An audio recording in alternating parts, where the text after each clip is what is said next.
mucha gente.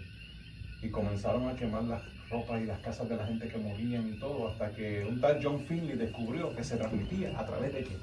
De un mosquito. Dejaron de quemarle las casas y las posesiones, no era necesario. Era un mosquito el que transmitía esa enfermedad, esa malaria que les dio, que mató a mucha gente.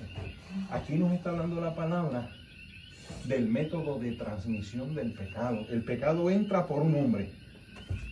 Por tanto, como el pecado entró en el mundo por un hombre, y por causa de pecado entró detrás ¿qué?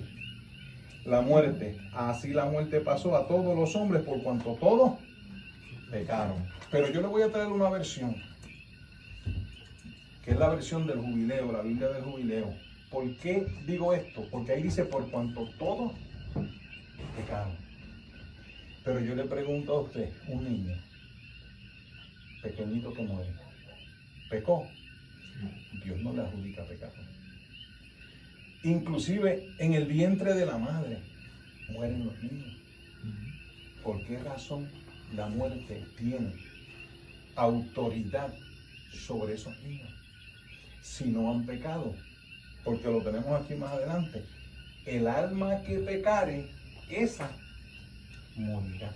Entonces, ¿por qué razón los inocentes mueren?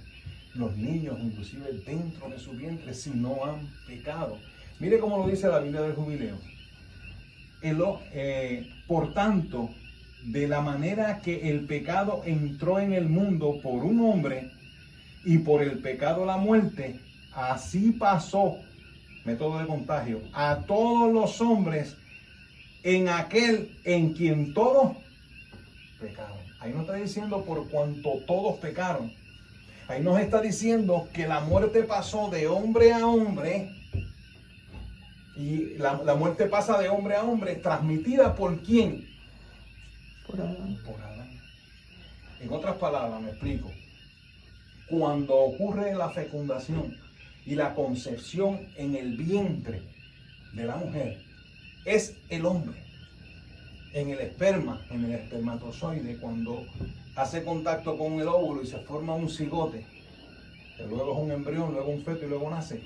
En ese momento de la fecundación es el hombre el que transmite el germen del pecado. Sea que vayan a ser varón o sea que vayan a ser mujer, el hombre, el pecado entró por un hombre, se transmite del padre hacia la criatura, sea mujer. O sea, la madre no transmite el germen del pecado. Lo que llaman los católicos el pecado original. Entonces, ¿cómo podemos entender si el alma que pecare morirá y los niños sin pecar mueren? Porque desde el momento de la concepción, todos llevamos el pecado. Mi hermana tiene un hijo que es piloto de avión y le encontraron, esos exámenes son bien rigurosos. Él tenía un problemita y él se quejaba de que le daba algo en el corazón, parecido a una taquicardia, pero no era una taquicardia, qué sé yo qué. Ya descubrieron una condición